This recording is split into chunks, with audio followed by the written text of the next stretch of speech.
Well, last week, Ukraine managed to secure Western tanks, and inevitably the conversation has now turned to the next capability that can bolster Ukrainian defences. With a new spring offensive from Russia looking likely, Ukraine is requesting the provision of jets and missiles from Western nations. Former Prime Minister Boris Johnson has been calling to give the Ukrainians the equipment they need during his tour of the United States.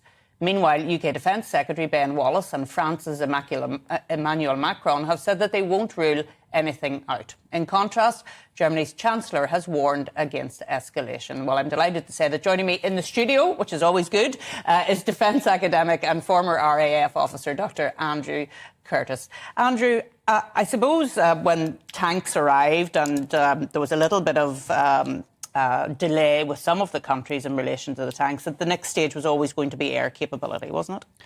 Yeah, I think it's fairly obvious that the Ukrainians are going to ask for everything that they need, yes. And there's going to be an element of ramping up. You know, clearly tanks were very important, and it took a long time to get that Western support. I think definitely air power is next on the list. And is there a danger in publicly commenting on what's next and how much can we give to them without retaliation and all of that? Because, of course, Putin's watching very carefully what each of the nations are saying. I'm not sure that's necessarily an issue. I mean, I think there's an awful lot of discussion and activity goes on behind closed doors.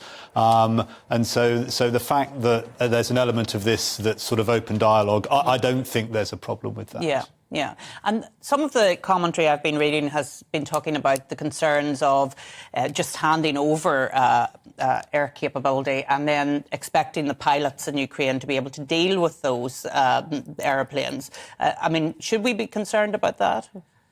Yeah, I think probably the first question to ask is what is it that the Ukrainians yes. want to do with this air power?